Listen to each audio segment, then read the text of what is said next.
muncul. Atau keduanya lenyap, dia akan tahu. Nah, kesadaran seperti penjaga pintu tadi, itulah yang tadi kenapa dikatakan ketika ada kesadaran kemudian pasti akan disertakan di sana atau disertai di sana, yaitu wawasan yang jernih, pemahaman yang benar, kebijaksanaan. Pemahaman tentang ini baik, ini tidak baik. Ini membawa kepada penderitaan, ini membawa kepada manfaat. Akan muncul dengan orang sadar. Tapi kalau batin kita tidak memunculkan kesadaran, apapun yang lewat, kita tidak peduli. Apakah ketika melihat objek, keserakahan muncul atau tidak peduli.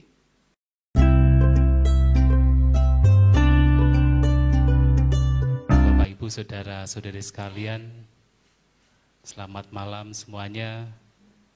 Terpujilah Sang Buddha, Namo Buddhaya. Ya, sejujurnya malam ini saya tidak begitu nyaman. Sementara ada sumber dhamma yang hadir di sini untuk kita semua. Bante Sri Panyawaro Mahathira, namun saya diminta untuk memberikan hal yang berkenaan dengan Dhamma. Ditambah lagi juga di awal tadi disampaikan untuk memberikan yang sederhana. Dan juga sebenarnya tadi telah disampaikan oleh Bante hal yang memang nanti akan dibahas, dan apa yang telah disampaikan sesungguhnya juga sudah sangat terang, sudah sangat jelas apa itu kesadaran. Dan semoga apa yang akan saya sampaikan tidak menyimpang dari Dhamma dan akan memberikan tambahan berkenaan dengan apa yang telah disampaikan oleh Bante. Mudah-mudahan nanti kalau ada kesalahan mohon Bante untuk mengoreksi. Kalau kita berbicara tentang kesadaran, terutama tadi juga telah disampaikan dalam bahasa Pali, digunakan oleh Sang Buddha dengan istilah sati. Maka sesungguhnya kesadaran yang diajarkan oleh Sang Buddha itu tidak terpisah dari ajaran yang paling prinsipil, yang tidak lain adalah 4 kebenaran mulia. Kesadaran atau sati berguna bagi kita untuk memahami kehidupan kita, untuk memahami realitas yang ternyata dalam kehidupan kita ada duka atau ada penderitaan. Kesadaran juga tidak bisa dipisahkan dari cara untuk melenyapkan sebab duka, sebab penderitaan. Dan kesadaran juga pada akhirnya berguna bagi kita untuk merealisasi padamnya penderitaan. Dan sesungguhnya pula kesadaran juga tidak bisa dipisahkan dari jalan yang membawa pada padamnya derita, yaitu jalan mulia berunsur 8. Tidak bisa dipisahkan. Dan karena tidak bisa dipisahkan dengan 4 hal ini, maka kesadaran sangat relevan dengan tema yang malam hari ini kita semua membahas, yaitu menjaga kesadaran dalam keseharian. Mengapa demikian? Karena kalau kita bicara keseharian dalam kehidupan kita, tadi juga telah disinggung, kita pasti akan menghadapi berbagai macam masalah. Berbagai macam masalah baik yang muncul dalam batin kita, maupun masalah-masalah yang bisa terpicu dari apa yang ada di luar diri kita. Apalagi terutama Bapak Ibu, saudara-saudari sekalian adalah berumah tangga. Tentu berhadapan dengan berbagai macam masalah. Entah itu masalah keluarga, masalah pekerjaan, atau masalah lingkungan sekitar, pasti akan dihadapi. Dan kalau sudah bicara masalah, artinya bicara penderitaan. Maka kesadaran ini adalah untuk bagaimana kita sedikit demi sedikit melenyapkan masalah, dengan kata lain melenyapkan penderitaan. Itulah kenapa kesadaran tidak bisa dipisahkan dari 4 kebenaran mulia, terutama adalah untuk mengatasi penderitaan dan juga sebabnya.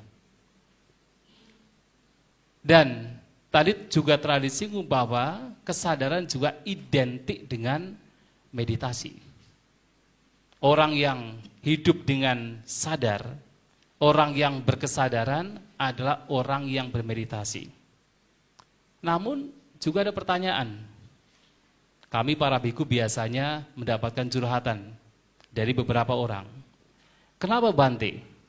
Ada seseorang yang sudah sering kali bermeditasi, sudah sering kali ikut retreat meditasi, tidak hanya 1-2 kali retreat meditasi, sudah 5 kali, 6 kali, 10 kali ikut retreat meditasi, tetapi orang demikian tidak bisa berubah. Yang memang dia suka marah, tetap marah. Yang dia serakah juga tetap serakah. Yang dia suka baperan juga tetap suka baperan, tidak berubah. Kenapa bisa demikian?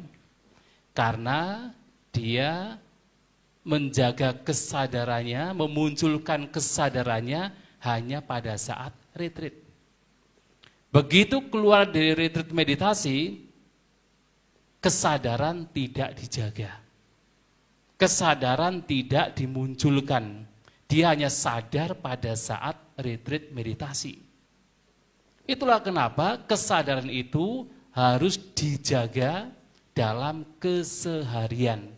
Tidak hanya pada saat retreat meditasi. Karena sebanyak apapun ikut retreat meditasi, kalau kemudian keluar dari retreat meditasi, kesadaran tidak dijaga, perubahannya tidak akan signifikan. Bahkan tidak bisa berubah untuk menjadi lebih baik. Yang marah ya tetap marah. Yang suka jengkel tetap jengkel, yang suka iritasi tetap iritasi, tidak ada perubahan. Maka kesadaran ini harus dimunculkan setiap saat, setiap momen. Bahkan kalau dalam apa yang disampaikan Sang Buddha, sejak bangun tidur sampai menjelang tidur, mengupayakan untuk memunculkan, menghadirkan kesadaran. Idealnya demikian. Nah sekarang pertanyaannya adalah, sebenarnya apa itu kesadaran? Tadi telah disampaikan tentang kesadaran bahwa sesungguhnya kita semua memiliki kualitas ini. Kita semua memiliki permata ini. Hanya masalahnya adalah banyak di antara kita itu walaupun memiliki tetapi tidak menyadari dan tidak mengapresiasi. Kalau tidak sadar, tidak menyadari, tidak mengapresiasi, bagaimana kemudian tertarik untuk mengembangkan, tertarik untuk melatih. Itu yang menjadi masalah. Lantas bagaimana kita tahu kalau kita itu punya kesadaran, kita punya sati? Nah biasanya saya memberikan sebuah perumpamaan. Kalau kita dalam suatu kesempatan harus berjalan di jalan yang penuh dengan duri, atau di jalan yang penuh dengan kerikil tajam. Apa yang mesti kita lakukan? Itu satu-satunya jalan yang harus kita lewati. Dan kita harus melewati jalan tersebut yang banyak durinya atau banyak kerikil tajamnya. Apa yang harus kita lakukan? agar kita tidak terkena, tersandung, atau tertusuk oleh duri tersebut. Maka kita harus berjalan dengan hati-hati. Kita harus berjalan dengan waspada. Kita tidak membiarkan pikiran kita mengembara. Harus sadar saat ini dan sekarang. Tidak melamun, tidak berfantasi, tidak membiarkan pikiran berkeliaran. Harus sadar dengan setiap langkah yang kita lakukan. Namun di saat yang sama kita pun juga harus tenang, harus seimbang, tidak gerusa-gerusu, tidak tergesa-gesa. Karena kalau kita tidak tenang, tidak seimbang, kalau kita tergesa-gesa, apa yang terjadi? Kita bisa menginjak duri tersebut. Ataupun kita bisa menginjak kerikil yang tajam tersebut.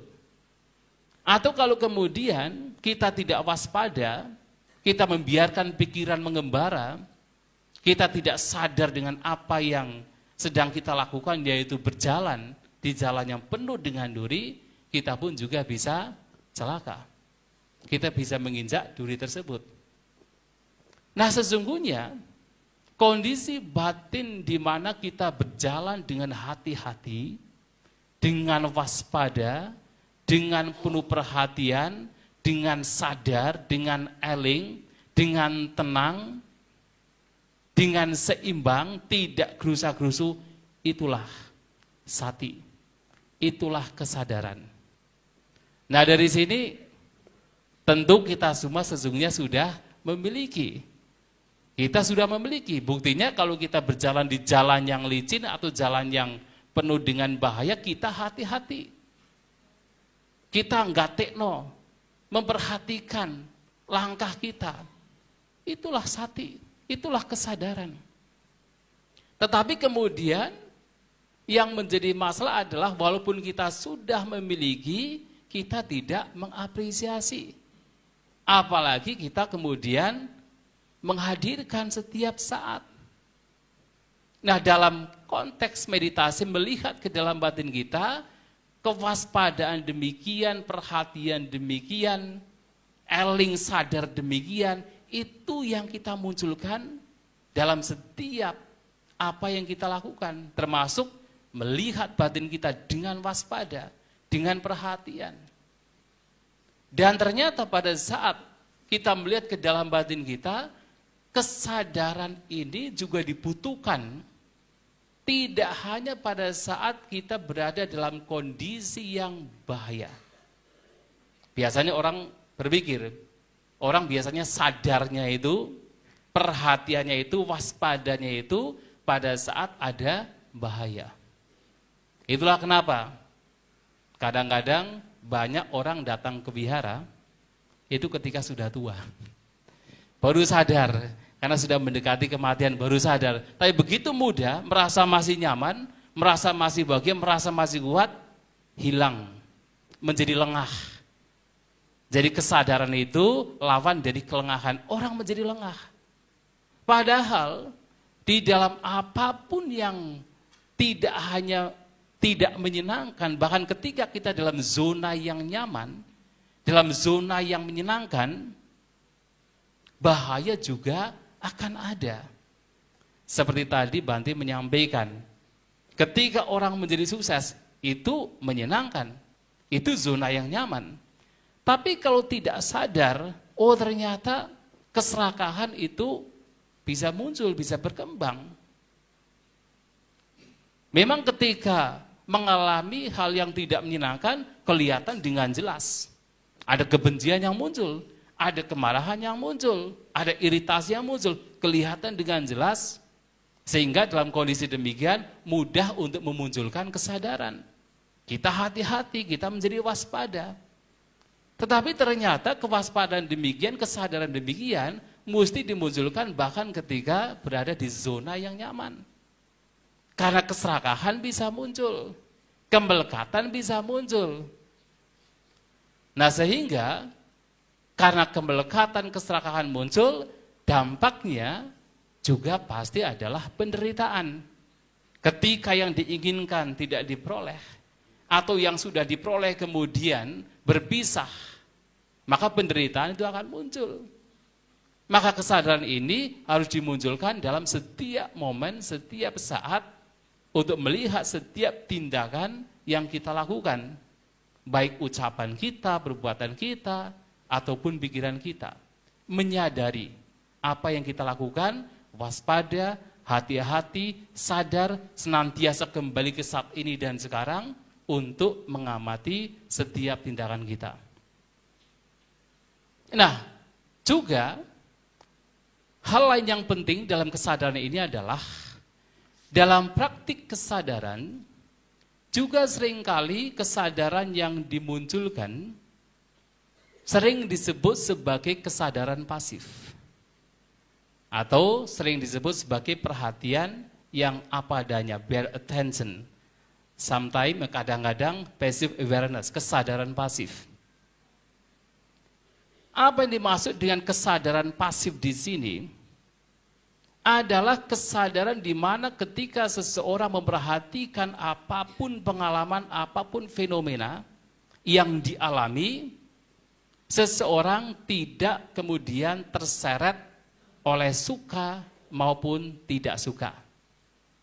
Tidak terseret oleh, kalau secara kasarnya, oleh keserakahan ataupun kebencian. Nah, secara mudahnya adalah tidak terseret oleh suka maupun tidak suka. Apapun yang datang. Mengapa kesadaran yang demikian itu dihadirkan? Sadar, tetapi tidak diseret oleh suka maupun tidak suka, karena habit atau kebiasaan pikiran kita adalah selalu diseret, diombang-ambingkan oleh suka dan tidak suka.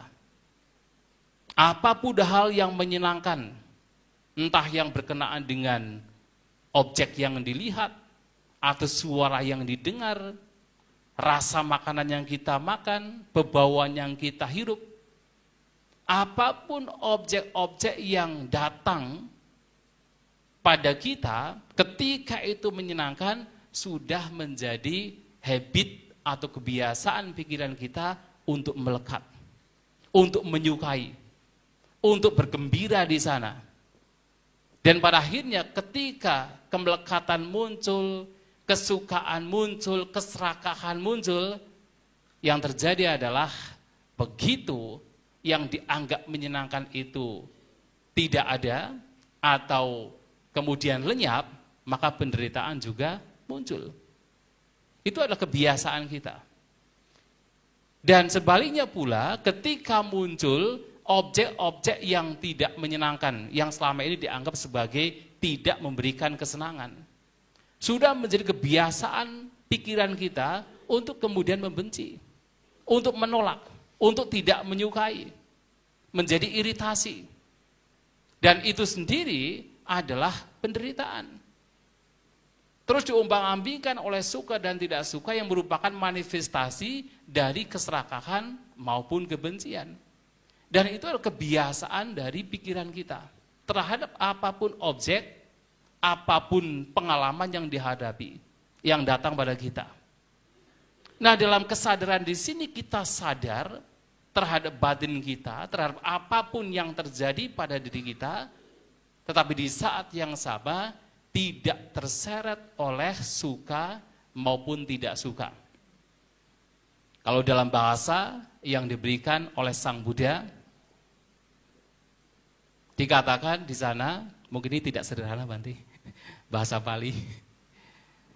Belum menyampaikan, Vinaya loke abija domanasang.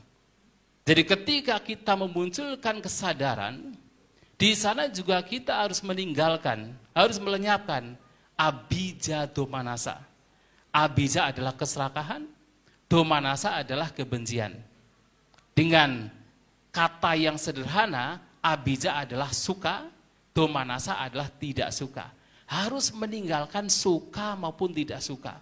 Kita sadar, kita memiliki sati terhadap apapun yang kita alami, di saat yang sama kita tidak terseret oleh suka ketika yang datang itu menyenangkan, tidak pula kemudian menolak dengan kebencian ketika yang datang itu tidak menyenangkan.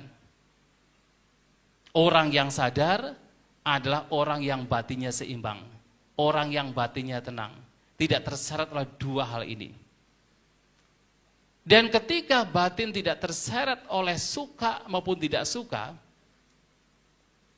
di saat yang sama kita pun juga bisa melihat batin orang yang mengembangkan kesadaran adalah juga batin yang terlatih untuk tidak melekat terhadap apapun pengalaman, fenomena, objek yang muncul yang dihadapi. Batin tidak mudah untuk melekat. Kemelekatan itu tidak hanya ketika sesuatu adalah menyenangkan. Orang mungkin akan berpikir, kalau sesuatu menyenangkan, kemudian kita memunculkan keserakahan, kesukaan, itu kemelekatan. Tetapi apakah kemelekatan juga bisa muncul pada sesuatu yang tidak disukai? Terhadap sesuatu yang dibenci? Bisa juga. Ketika kita membenci sesuatu, ada pula kan orang membenci orang lain, itu tidak hilang-hilang. 1 minggu, 2 minggu, 1 bulan, 1 tahun, bahkan bisa juga orang membenci orang lain sampai mati tetap membenci. Itu adalah kemelekatan. Setiap ada suka dan tidak suka, di situ pasti ada kemelekatan. Maka batin yang sadar adalah juga batin yang tidak terseret oleh suka dan tidak suka, adalah pula batin yang tidak melekat terhadap apapun pengalaman yang muncul. Kalau dalam bahasa Dhamma, Sang Buddha menyampaikan, anisito cak viharati na cak kinci loke upadhyati. Seseorang berdiam tanpa bersandar. Seseorang berdiam dengan bebas. Bebas dari apa? Nafsu keinginan. Bebas dari pandangan-pandangan yang salah. Bebas dari kotoran batin, suka maupun tidak suka. Na cak kinci loke upadhyati. Seseorang tidak melekat terhadap apapun. Tidak melekat. Mungkin ketika dikatakan bahwa kesadaran yang juga disebut kesadaran pasif itu bebas dari suka dan tidak suka, ataupun kesadaran yang tidak melekat terhadap objek ataupun pengalaman, mungkin seseorang akan berpikir, oh berarti orang yang melatih kesadaran adalah seseorang yang apatis, seseorang yang masa bodoh terhadap lingkungan sekitar. Kan tidak memunculkan suka maupun tidak suka. Tidak memunculkan kemelekatan terhadap apa yang terlihat, apa yang terdengar, yang berada di lingkungan orang tersebut. Apakah demikian? Itu jelas sangat berbeda. Orang yang apatis, orang yang cuek, orang yang bodoh adalah seseorang yang tidak memiliki kebijaksanaan. Tetapi justru orang yang sadar ini adalah orang yang juga mengembangkan kebijaksanaan. Orang yang memiliki, kalau tadi Bante menyampaikan dengan istilah orang yang punya wawasan yang waras, disebut sebagai sampajana. Orang mengapa ia sadar tetapi kemudian tidak memunculkan suka dan tidak suka, batinnya seimbang, sekadar melihat sebagaimana adanya terhadap apapun pengalaman yang muncul, tanpa ada kelekatan di sana, tanpa ada suka dan tidak suka di sana, hanya sekadar melihat. Di balik itu karena ada kebijaksanaan. Di balik itu ada pemahaman. Pemahaman seperti apa? Memahami bahwasanya ketika batin terseret oleh kesukaan, itu adalah keserakahan. Itu adalah sebab penderitaan.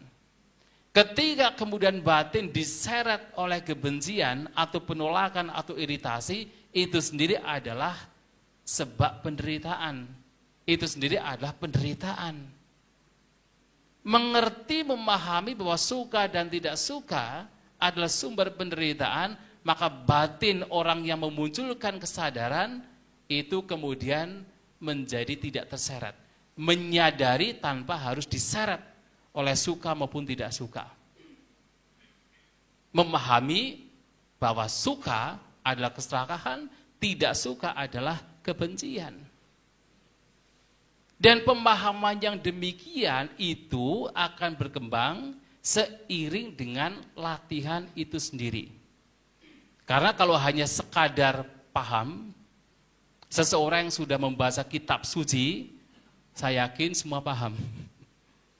Terutama mereka yang sudah terbiasa dengan istilah keserakahan, kebencian, kebodohan, loba dosa moha, bahwa ini semua adalah kotoran batin, ini semua adalah sebab penderitaan.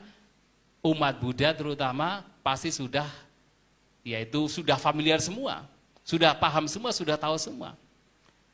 Tetapi walaupun paham demikian, kenapa keserakahan masih berkembang? Kenapa kebencian masih berkembang? Karena tidak melatihnya, tidak melatih kesadaran. Nah, ketika seseorang melatih kesadaran, memunculkan kesadaran, dia senantiasa membawa kesadaran untuk kemudian bisa hidup saat ini dan sekarang, seseorang akan semakin paham melalui pengalaman langsung, melihat ke dalam batinnya sendiri, oh ternyata ketika batin saya diseret oleh kesukaan, saya menderita. Oh ternyata ketika batin saya diseret oleh kebencian, saya menderita. Nah dari memahami ini, maka batin akan memiliki kecenderungan yang lain. Punya kecenderungan untuk menjadi seimbang. Begitu menghadapi pengalaman fenomena atau objek dari 6 indera kita, entah itu mata, telinga, hidung, dan seterusnya, ketika muncul yang menyenangkan, bisa juga kesukaan muncul. Tetapi kemudian batin, kesadaran itu akan dengan begitu cepat melihat kesukaannya muncul, tetapi kemudian tidak terseret oleh kesukaan tersebut, karena di balik itu ada wawasan yang jernih, ada kebijaksanaan bahwa ini adalah sebab penderitaan. Dan ini penting sekali, terutama untuk salah satunya adalah untuk menjaga agar batin kita tidak terseret oleh keserakahan. Mengapa kalau tadi disampaikan seseorang bisa kemudian sampai berkorupsi atau nyolong gitu ya. Kenapa bisa demikian? Ya karena tidak ada kesadaran. Ia tidak tahu bahwa ini adalah sebab penderitaan. Maka begitu muncul keinginan, keserakahan untuk mengambil yang bukan milik, dia tidak bisa melihat bahayanya. Dia tidak bisa melihat bahwa itu adalah sebab penderitaan. Namun dengan seseorang hidup berkesadaran, melalui pengalaman sendiri, tidak hanya sekedar teori, teorinya gampang. Teori bisa kita baca, bahwa keserakahan adalah sebab penderitaan, tetapi melalui pengalaman sendiri melihat ke dalam batin. Setiap kali ada keinginan, ada keserakahan, ada kesukaan, ada kemelekatan, pasti ada beban. Pasti ada penderitaan. Batin akan terasa terhimpit. Tapi begitu seseorang melatih batin untuk melihat apa adanya, sadar tanpa terseret oleh keserakahan, oleh kesukaan, batin menjadi bebas. Anisito, batin menjadi bebas, batin tidak terhimpit, batin tidak terseret. Dan ini akan menjadi habit baru, kebiasaan baru. Kalau kebiasaan lama, ya terseret oleh suka maupun tidak suka, karena tidak ada kesadaran. Tapi ketika kesadaran dimunculkan, habit yang baru, kebiasaan yang baru akan muncul. Apapun fenomena pengalaman yang datang, tidak memudahkan seseorang untuk kemudian terseret oleh suka maupun tidak suka. Batin menjadi seimbang. Batin menjadi UPK, kalau dalam bahasa Dhamma, UPK, menjadi seimbang, tidak terseret. Nah sehingga kesadaran ini muncul, kesadaran pasif terutama muncul karena kebijaksanaan. Dan itu kebijaksanaan tersebut akan berkembang seiring dengan pelatihan itu sendiri. Tidak sekedar teori semata. Maka kesadaran ini juga, tadi juga telah disampaikan, itu diibaratkan seperti penjaga. Seperti penjaga. Jadi diumpamakan seperti ini. Kalau misalnya ada sebuah kerajaan, yang dikelilingi oleh tembok yang tinggi dan hanya ada satu pintu. Maka setiap orang, bahkan binatang sekalipun, kalau harus keluar masuk ke kerajaan tersebut hanya melewati pintu satu itu. Dan di depan pintu ada seorang penjaga, security.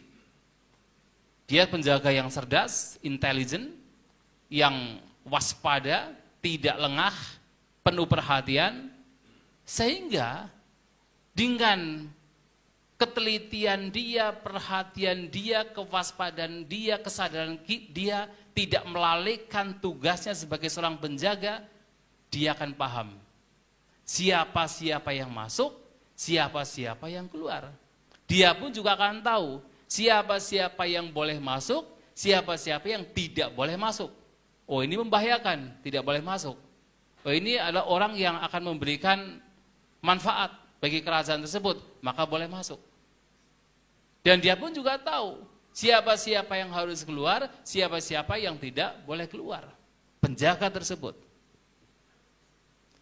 Dan ternyata kerajaan ini tidak lain adalah pikiran kita yang harus dijaga dari hal-hal yang buruk. Lantas siapa yang keluar masuk? Orang-orang yang keluar masuk tidak lain adalah pengalaman dari 6 indera kita. Melihat, mendengar, membaui, merasakan, bersentuhan, termasuk berpikir-pikir. Itu adalah orang-orang bahkan binatang yang keluar masuk melalui pintu tersebut. Maka dalam setiap pengalaman kita itu ada yang menyenangkan, ada yang tidak menyenangkan. Ada yang memunculkan keburukan, ada yang memunculkan kebaikan. Dan siapakah penjaga pintu tersebut? Tidak lain adalah sati, kesadaran kita. Kesadaran adalah penjaganya. Maka dengan kita sadar, kita akan semakin memahami, akan semakin mengetahui mana yang baik, mana yang buruk dalam setiap pengalaman kita. Dengan kesadaran kita tahu apapun pengalaman yang keluar masuk. Ketika melihat kita sadar dan kita tahu. Ada tidak pada waktu itu keserakahannya muncul? Ada tidak kebencian yang muncul? Apakah batin pada waktu itu tetap tenang, tetap seimbang? Tidak memunculkan suka dan tidak suka, kesadaran akan mengetahui. Seperti penjaga pintu tadi. Demikian pula ketika mendengar suara. Orang yang sadar seperti penjaga pintu tersebut akan memahami. Apakah pada saat mendengarkan suara, keserakahan muncul, atau kebencian muncul, atau keduanya lenyap. Dia akan tahu. Nah, kesadaran seperti penjaga pintu tadi, itulah yang tadi kenapa dikatakan, ketika ada kesadaran, kemudian pasti akan disertakan di sana, atau disertai di sana, yaitu wawasan yang jernih, pemahaman yang benar, kebijaksanaan. Pemahaman tentang ini baik, ini tidak baik. Ini membawa kepada penderitaan, ini membawa kepada manfaat. Akan muncul dengan orang sadar. Tapi kalau batin kita tidak memunculkan kesadaran, apapun yang lewat, kita tidak peduli. Apakah ketika melihat objek, keserakahan muncul atau tidak peduli. Apakah ketika kita berpikir sesuatu, di situ ada kotoran batin atau tidak, juga tidak peduli. Karena tidak sadar. Namun dengan kesadaran, kita akan paham, kita akan tahu, kita akan punya wawasan yang jernih. Kita akan semakin paham. Semakin paham bahwa ini baik, ini tidak baik. Dan tentu pemahaman demikian akan membawa kita untuk senantiasa mengarahkan kita untuk menjadi lebih baik. Maka kesadaran pasti akan disertai di sana kebijaksanaan. Ada sati, pasti ada sampajana. Dan sampajana di sini itu akan semakin berkembang seiring dengan kesadaran yang juga semakin berkembang. Maka orang yang sadar, semakin dia berkembang dalam kesadaran, pasti akan semakin bijaksana. Pasti akan tahu apa yang terbaik yang mesti dilakukan dalam apa yang dia lakukan. Pasti akan tahu. Itu manfaatnya. Nah, oleh sebab itu tentu seperti tadi juga disampaikan, kita hendaknya memunculkan kesadaran dalam kehidupan sehari-hari. Cobalah dalam kita menjalani hidup kita, ketika kita tidak melakukan apa-apa, setidaknya mulai untuk bisa mempraktikkan, memunculkan kesadaran. Ketika kita duduk, bagaimana kita membawa kesadaran, menghadirkan kesadaran untuk melatih batin kita hidup saat ini dan sekarang. Orang yang sadar adalah orang yang membawa batinnya ke saat ini dan sekarang. Untuk awal kita bisa menggunakan satu instrumen sebagai contohnya. Pada saat duduk kita bisa memperhatikan keluar masuknya nafas kita. Kalau kita betul-betul sadar terhadap keluar masuknya nafas, sudah dipastikan pada waktu itu orang tersebut hidup saat ini. Karena nafas itu yang diperhatikan, itu bukan nafas yang lampau, bukan pula nafas yang akan datang. Yang terperhatikan, yang tersadari itu adalah nafas yang saat ini dan sekarang. Artinya hidup saat ini dan sekarang. Lantas bagaimana? Apakah dengan hanya mengamati nafas, wawasan yang jernih itu akan muncul? Pasti muncul. Semakin kita hidup saat ini bersama dengan nafas, maka batin akan semakin menjadi tenang. Ketika batin menjadi tenang, secara alami, ketika ada gangguan sedikit saja, pasti akan tersadari. Jadi diumpamakan seperti kalau ada air, ada satu baskom berisi air yang sudah betul-betul tenang, begitu ada satu, misalnya pasir saja jatuh, menimbulkan gelombang, pasti akan terlihat dengan jelas. Maka orang yang batinnya tenang bersama dengan contohnya nafas saja, memperhatikan nafas yang apa adanya, tidak memunculkan suka dan tidak suka terhadap nafas itu sendiri, batin menjadi tenang, batin tidak mengembara, batin tidak berfantasi, batin tenang saat ini dan sekarang, rileks. Begitu ada gangguan sedikit saja, apakah mungkin berupa pikiran yang mulai mengembara, atau mungkin ada semacam iritasi yang muncul, ada ketidaksukaan yang muncul, begitu itu muncul langsung bisa tersadari ketika batin kita tenang. Dan kalau itu terjadi, apa yang mesti kita lakukan? Ya sadari juga. Ketika ada pikiran yang mulai mengembara, diketahui ya sadari saja. Dalam penyadaran terhadap pikiran yang mengembara atau katakan pikiran yang negatif, mungkin kebencian, iritasi, mungkin muncul iri hati, tiba-tiba ada kiri hatian, ingat dengan seseorang dan muncul iri hati misalnya, ya diperhatikan juga, disadari juga, tidak usah melakukan apa-apa. Begitu disadari, tanpa memunculkan suka dan tidak suka, sadar saja, nanti kalau batin tadi menyampaikan akan merem dengan sendirinya. Jadi umpamakan seperti apa? Kalau tadi ada air yang tadi ada gelombangnya karena terkena pasir atau terkena batu misalnya, agar air tersebut itu menjadi tenang lagi, apa yang mesti kita lakukan? Apakah diobok-obok? Atau apakah kemudian digoyang-goyang supaya tenang? Tidak. Ternyata untuk menenangkan itu cukup sekadar ditaruh di pojok sana, didiamkan.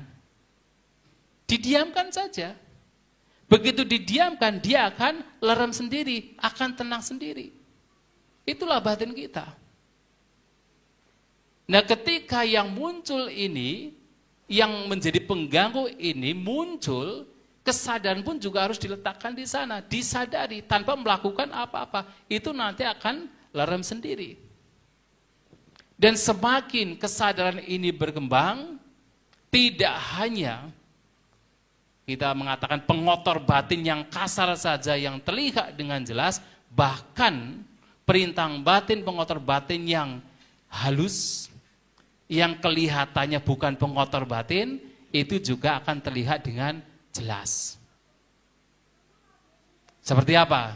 Seperti keakuan. Kalau tadi disampaikan, kalau misalnya kita ya katakan suka berdana itu. Berdana itu baik, sangat baik. Tetapi kemudian kadang-kadang tanpa disadari, muncul keakuan. Oh, saya sudah berdana, saya menjadi orang yang baik. Kemudian tanpa disadari, merendahkan yang lain. Dan itu akan juga terlihat dengan jelas semakin kesadaran ini berkembang. Yang bagi dalam masyarakat umum itu sesuatu yang wajar, sesuatu yang tidak signifikan, sesuatu yang biasa saja. Ternyata di dalam pengembangan batin ini, bahkan yang itu pun juga akan terlihat sebagai perintah batin. Dan terlihat dengan jelas dengan kesadaran ini.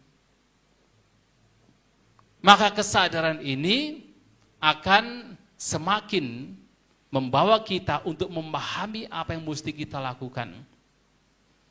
Maka di dalam kita duduk, bermeditasi, cobalah untuk melatih batin, menenangkan batin dengan menyadari keluar masuknya nafas.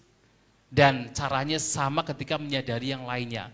Sadar terhadap nafas yang apa adanya, tidak usah dibuat-buat, biarkan nafas apa adanya. Kalau kasar ya kasar, lembut ya lembut, panjang yang panjang, pendek yang pendek. Dengan alaminya batin akan menjadi semakin tenang. Bersama dengan memperhatikan nafas, ketika nanti ada gangguan-gangguan lainnya atau ada objek-objek lainnya juga akan tersadari. Maka memperhatikan nafas, sampajana, wawasan yang jernih juga akan muncul. Termasuk nanti pada saat kita berjalan, alih-alih kita berjalan dengan tidak perhatian, saat berjalan kemudian batin hanya berpikir-pikir, berkeliaran, berfantasi, melamun. Nah sekarang kita bisa melatih untuk menghadirkan kesadaran pada saat berjalan. Berjalan dengan kesadaran. Kita sadar terhadap setiap langkah yang kita lakukan. Kita sadar, kita melatih kesadaran dengan kita bahkan pada saat berjalan. Kalau kita terbiasa berjalan dengan sadar, ini juga sudah menjadi bagian dari pengembangan batin, bagian dari pengembangan kesadaran. Dan ini juga sudah menjadi latihan bagi kita untuk selalu hidup saat ini dan sekarang. Tidak membiarkan pikiran kita ke masa lampau ataupun ke masa yang mendatang yang terkadang memunculkan kecemasan, kekhawatiran, tetapi hidup saat ini dan sekarang. Kalau kita sadar pada saat berjalan, seperti tadi pada saat duduk, ketika nanti ada pikiran-pikiran mengganggu, kita pun juga akan sadar. Kita akan sadar dan kita tidak akan terseret oleh pikiran-pikiran yang terkadang muncul yang tidak bermanfaat. Tidak hanya pada saat berjalan, dalam aktivitas yang lainnya, kita pun juga mengupayakan untuk senantiasa sadar. Makan dengan penuh kesadaran, minum dengan penuh kesadaran. Bahkan ketika melakukan aktivitas di tempat ibadah masing-masing, juga lakukan dengan penuh kesadaran. Dengan cara demikian, batin akan semakin berada di sini dan sekarang. Tidak terseret ke masa lampau ataupun yang akan datang, dan batin akan semakin menjadi refining, menjadi baik.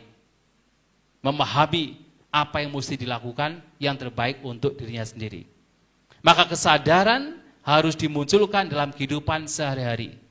Dari sejak bangun tidur sampai menjelang tidur, dalam apapun aktivitas yang kita lakukan, kita mengupayakan untuk sadar, untuk waspada, untuk penuh perhatian, untuk tidak membiarkan pikiran mengembara saat ini dan sekarang dengan sadar. Dan manfaatnya itu sangat banyak.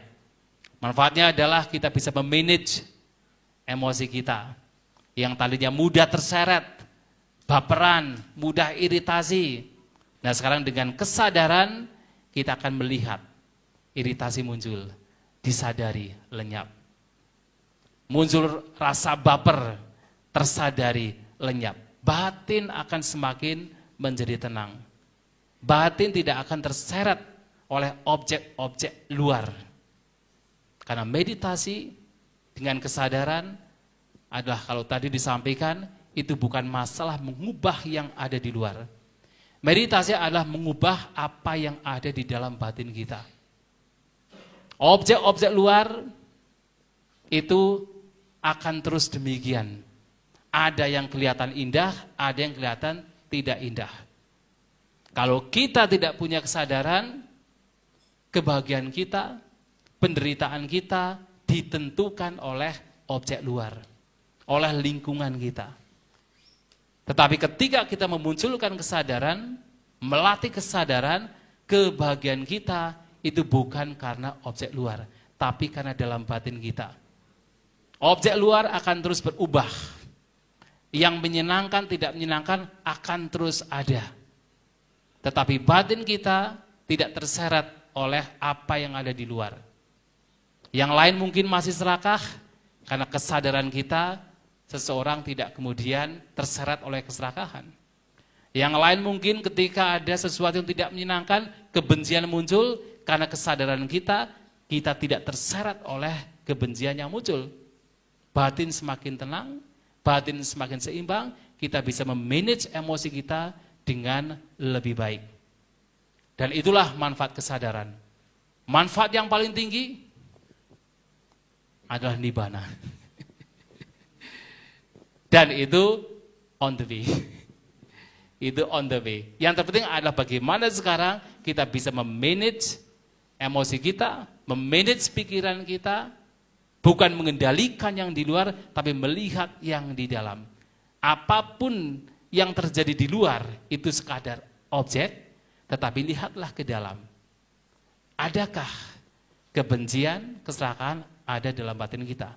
Dan itu memungkinkan hanya satu, karena kita memiliki kesadaran. Tanpa kesadaran, keserakahan akan terus berkembang. Tanpa kesadaran, kebencian akan terus berkembang. Tapi dengan kesadaran, seseorang akan mulai memahami ada kebencian, ada keserakahan, dan batin akan semakin withdrawing. Batin semakin detaching, tidak terseret oleh keserakahan atau berkebencian, tidak diumbang-ambingkan oleh suka maupun tidak suka. Demikian yang ingin saya sampaikan, mudah-mudahan sesuai dengan Dhamma, tidak menyimpang dari Dhamma. Terima kasih.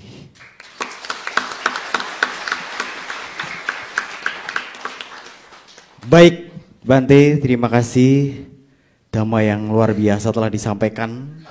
Tentu banyak hal yang dapat kita petik dari Dhamma yang telah disampaikan oleh Bante. Dan tentu timbul banyak pertanyaan.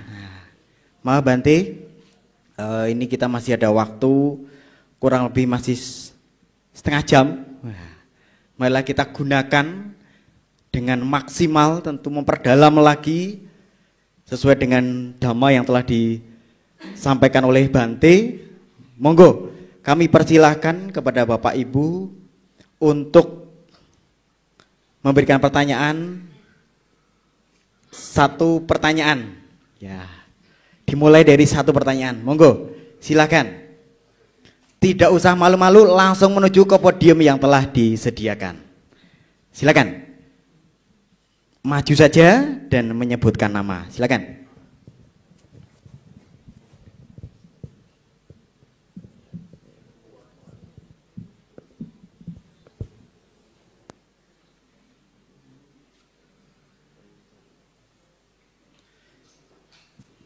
Silakan. Selamat malam, nama budaya Bante dan rekan-rekan sedama semua. Sungguh materi yang sangat bermakna ya buat saya ya, karena saya juga sebenarnya punya masalah dalam menjaga konsisten kesadaran saya sebenarnya. Sebenarnya singkat saja ini dari pengalaman saya juga sih. Saya ingin bertanya tentang lebih lanjutnya bagaimana cara kita sebagai manusia awam yang saya sendiri belum begitu memperdalam tentang bagaimana meditasi itu sebenarnya. Bagaimana cara kita bisa memanage kesadaran kita untuk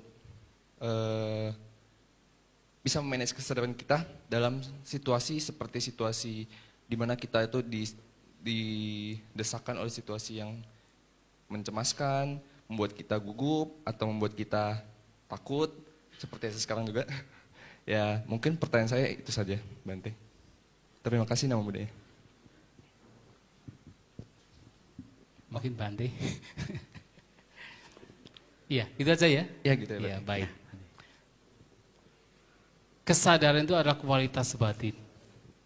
Seperti kualitas batin lainnya yang baik, itu mesti dikembangkan. Kita tidak bisa serta-merta memiliki kesadaran yang semakin berkembang, atau tidak serta-merta kesadaran kita berkembang. Artinya mesti dimunculkan lagi dan lagi. Dalam situasi tertentu, dengan kesadaran tertentu, seseorang bisa memanage. Tetapi dalam kondisi yang lainnya, situasi yang lebih intens, karena kesadaran belum begitu berkembang, seseorang tidak bisa memanage, tidak masalah. Yang terpenting, munculkan lagi dan lagi kesadaran itu sendiri. Sebagai contoh adalah seperti ini. Ketika seseorang baru pertama memunculkan kesadaran atau mengembangkan kesadaran, kemarahan muncul. Tetapi disadari setelah barangkali tangannya sudah memukul. Baru sadar, wah ini tidak baik, tidak masalah. Tapi kemudian seiring dengan waktu, kesadaran itu dikembangkan. Begitu kemarahan muncul, belum tangannya mengangkat, sudah tersadari. Sehingga tidak kemudian dia memukul. Tetapi masih kencang di dalam batinnya. Atau mungkin ucapannya masih dengan kata-kata yang kasar. Atas dasar kemarahannya muncul. Tapi kemudian tersadari. Seiring dengan waktu, ketika kesadaran berkembang, baru muncul dalam pikiran, sudah kasar dalam pikiran, itu sudah tersadari. Tidak sampai terucap, tidak sampai kemudian menggunakan fisiknya untuk memukul yang lain. Kemudian ketika kesadaran berkembang lagi, baru muncul kebencian, itu sudah kelihatan. Sehingga tidak terseret lagi ke dalam ucapan, apalagi perbuatan jasmani. Dan bahkan ketika kesadaran semakin berkembang, baru muncul tanda-tandanya saja. Tanda-tanda, oh ini bisa memunculkan kebencian. Itu sudah tersadari. Sudah tersadari. Sehingga tidak sampai kemudian, apalagi berkembang dalam batinnya, apalagi sampai terucap ataupun sampai termanifestasi ke dalam perbuatan jasmani. Maka seiring dengan kesadarannya berkembang, bahkan sampai yang halus itu nantinya akan terlihat dengan jelas. Tetapi itu tidak kemudian serta-merta langsung bisa melihat yang halus. Itu membutuhkan waktu dalam memunculkan atau dalam melatih mengembangkan kesadaran. Maka seperti tadi misalnya ada kecemasan, ada ketakutan. Ya tentu kita tidak bisa serta-merta untuk kemudian kecemasan, ketakutan langsung lenyap. Itu membutuhkan pelatihan, membutuhkan pengembangan. Yang terpenting adalah setiap kecemasan muncul, setiap kekhawatiran muncul, sadari. Lama-kelamaan kekuatan dari kekhawatiran, kecemasan itu akan semakin melemah. Lama-kelamaan. Ada sebuah perumpamaan. Diumpamakan seperti ada satu ladang gandum. Kalau kita bisa menggunakan dengan istilah ladang jagung kalau di Indonesia. Kemudian ada seekor sapi yang memang suka untuk memakan tanaman jagung. Tetapi di ladang jagung tersebut ada seorang penjaganya, dia waspada. Ketika sapi tersebut datang, karena penjaganya ini penjaga yang waspada, yang tekun, yang intelijen, begitu sapi datang, langsung ketahuan sapinya. Kalau dia akan melakukan apa saja caranya supaya sapi itu terusir. Apakah dengan memberikan teriakan, atau dengan memberikan cambukan, atau memberikan pukulan, supaya sapi itu terusir. Tetapi yang namanya sapi, 2 kali, 3 kali, 4 kali, 5 kali akan datang lagi. Namun kalau setiap kali datang, ketahuan sama si penjaganya, lama-kelamaan sapi pun menjadi jera. Dia tidak akan datang lagi. Ternyata perumpamaan ini diberikan untuk mengumpamakan batin kita. Batin kita itu seperti ladang jagung yang mesti dijaga. Dan sapi-sapi itu adalah pengotor batin, termasuk tadi kecemasan, kekhawatiran, ketakutan. Itulah sapi-sapi yang datang untuk mengacaukan pikiran kita, menggerogoti pikiran kita. Dan siapakah penjaga ladang itu, penjaga batin? Ya tadi, kesadaran. Kesadaran adalah penjaga batin. Ketika kesadaran itu ada, begitu ada kotoran batin, tersadari. Karena tersadari, maka kotoran batin itu akan lari. Tetapi datang lagi. Kalau sapi mungkin 4-5 kali menjadi jera, tapi kalau kotoran batin, ribuan kali masih datang. Tetapi kalau setiap kali datang tersadari, ternyata kekuatan dari kotoran batin ini seperti kecemasan, ketakutan, kekhawatiran, kegelisahan itu akan semakin melemah. Dan bahkan memungkinkan sekali suatu saat kotoran batin ini, kecemasan ini, kekhawatiran ini akan lenyap. Tidak akan muncul lagi. Itulah kekuatan kesadaran. Tetapi kan tidak serta-merta. Wong kadang-kadang masalahnya adalah si penjaga ini kadang-kadang datang, kadang-kadang tidak datang. Kadang-kadang kesadaran ini dimunculkan, kadang-kadang dibiarkan. Ya makanya lama sekali. Kalaupun yang sudah dikembangkan pun masih membutuhkan waktu untuk melemahkan pikiran-pikiran yang tidak bermanfaat tadi. Apalagi yang kalau kadang-kadang si penjaganya ada, kadang-kadang penjaganya pergi. Nah makanya itulah kenapa kesadaran mesti dikembangkan, mesti dihadirkan. Untuk supaya pikiran-pikiran yang tidak bermanfaat ini akan semakin lemah kekuatannya. Bahkan memungkinkan untuk kemudian lenyap. Ya mudah-mudahan ini bisa ya dipahami ya dengan jawaban ini.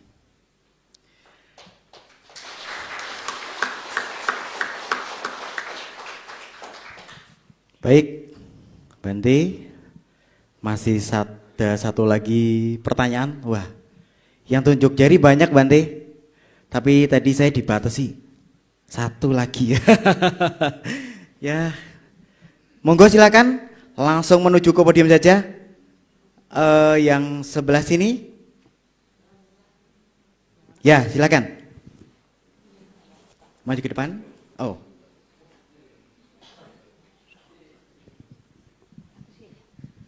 Terima kasih. Oh, silakan Bu Yena dulu. Ya. Bu.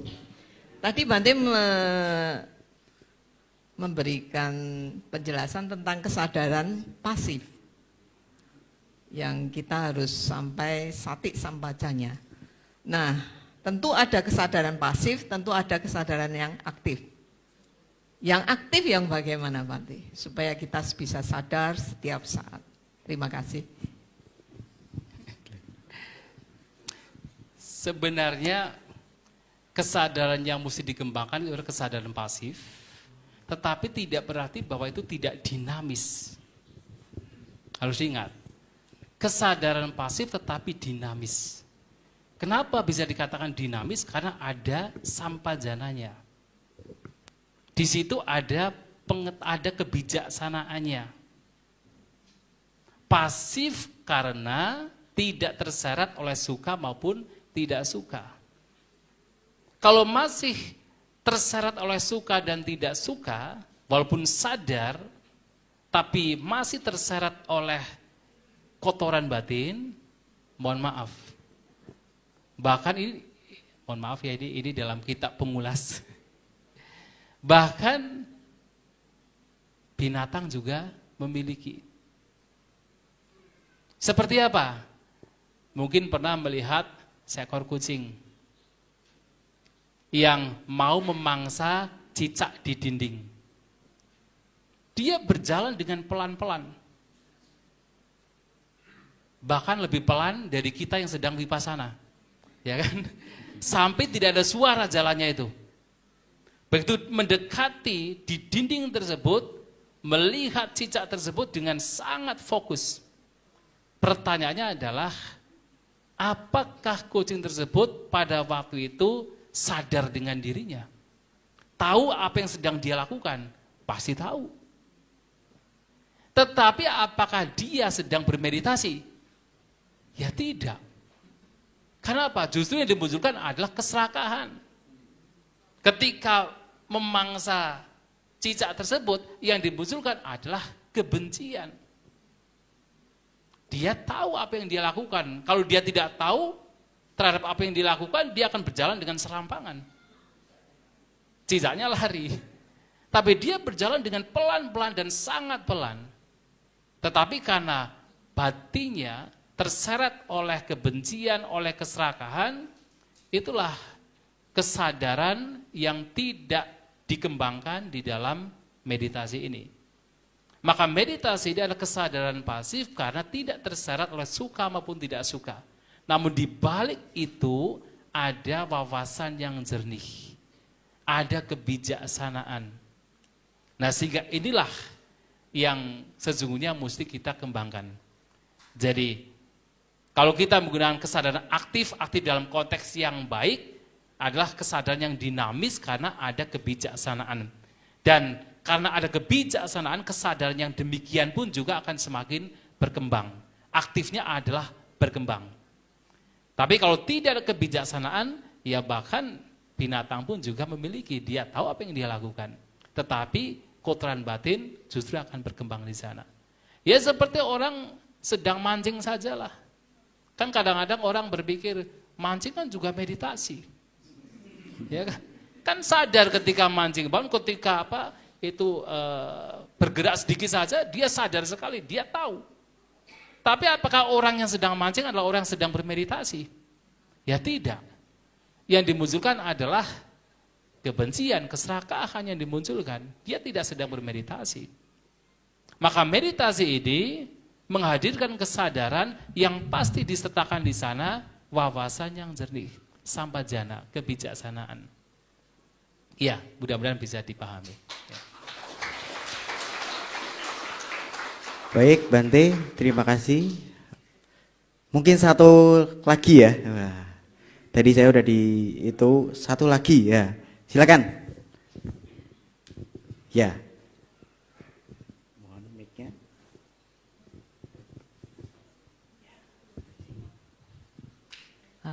Namo Buddhaya, Bante Panyawaran serta Bante Santacito, juga para rekan-rekan sedama. Bante dalam uraian Dhamma Bante kan sedari tadi banyak menekankan mengenai UPK atau keseimbangan batin, yaitu tidak terseret dalam suka maupun duka. Nah, sedangkan dalam kehidupan sehari-hari kan kita sering mendengar berita yang baik atau yang positif ya Bante. Misalnya nih, kita mendengar, oh si A baru saja melakukan dana yang besar loh untuk kemajuan sasana, misalnya gitu. Nah, mendengar hal tersebut, reaksi yang seringkali muncul dalam hati saya itu adalah turut berbahagia atau turut bermudita cita. Misalnya, pertanyaan saya adalah, apakah dengan saya turut berbahagia, dengan bereaksi kayak, wah turut berbahagia ya untuk ibu tersebut, misalnya bapak tersebut telah berdana, apakah hal itu termasuk dalam keserakahan atau terseret dalam suka. Dalam hal ini kan saya terseret karena saya bahagia gitu kan. Dan apakah hal tersebut termasuk dalam mengembangkan kekotoran batin? Itu pertanyaan saya. Dan kemudian apakah sikap apa yang harusnya, reaksi apa yang sebaiknya diambil jika kita mendengar hal-hal positif tersebut? Baik, itu pertanyaan saya. Terima kasih Bante. Baik. Ini mungkin agak sedikit dalam ya. Perasaan itu ada dua. Ada perasaan yang masih berkenaan dengan duniawi, disebut samisa vedana. Ada perasaan yang sudah bukan sekadar duniawi, niramisa vedana, niramisa. Amisa itu adalah duniawi. Niramisa ini tanpa duniawi atau yang sudah di luar duniawi, yang itu muncul dari sebuah perenungan dharma atau muncul dari sebuah pemikiran, perenungan yang bermanfaat. Nah, misalnya apa? Ketika melihat objek yang indah, muncul perasaan menyenangkan. Itu masih perasaan yang bersifat duniawi. Tapi kemudian ketika muncul perasaan menyenangkan demikian, seseorang kemudian menyadari, ini pun juga tidak kekal. Ini pun juga tidak bisa terus saya nikmati. Pasti akan berubah. Begitu muncul perenungan dharma seperti ini, di sana yang pertama mungkin akan muncul perasaan duka atau tidak menyenangkan. Kapan saya bisa bebas dari penderitaan yang tidak kekal ini? Dan ternyata yang demikian masih lebih baik ketimbang perasaan menyenangkan tetapi sekadar duniawi. Yang demikian masih lebih baik. Akan tetapi kemudian namanya nira misa duka vedana, perasaan yang tidak menyenangkan yang bukan duniawi yang muncul karena perenungan dharma, itu pun juga harus dilenyapkan. Dengan cara apa? Memunculkan samisa suka, niramisa suka vedana. Perasaan yang menyenangkan tetapi bukan duniawi. Contohnya adalah ketika melihat objek yang tadi menyenangkan, muncul perenungan. Perenungan tentang bahwa ini juga tidak kekal. Ketika merenungkan demikian, batinnya menjadi bahagia. Memahami bahwa ini tidak kekal itu memunculkan rasa bahagia. Dan ketika muncul rasa bahagia itu jauh lebih unggul ketimbang yang tadi niramisa duka vedana. Atau perasaan yang tidak menyenangkan tetapi muncul karena perenungan dharma. Ini lebih unggul. Tetapi ternyata ini tidak akan lebih unggul lagi. Ini pun harus kemudian diredam. Diredam dengan apa?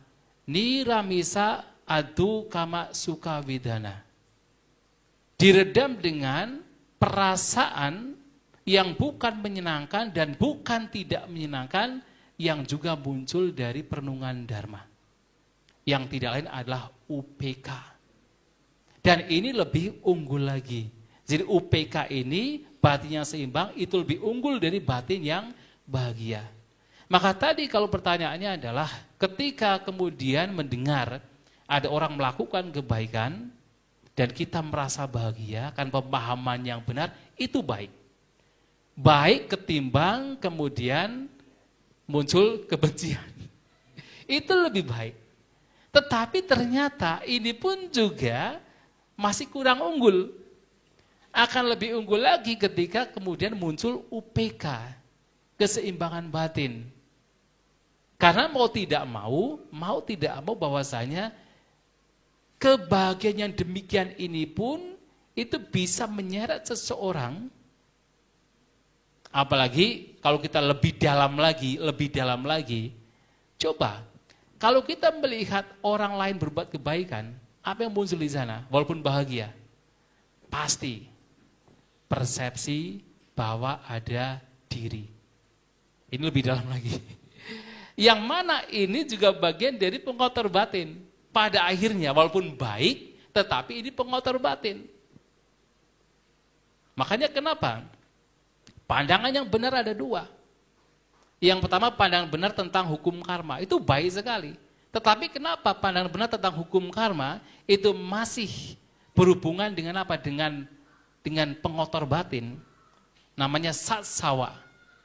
Satsawa punya bagia. Jadi masih berhubungan dengan pengotor batin dan hanya merupakan bagian kebajikan membawa kepada kebahagiaan.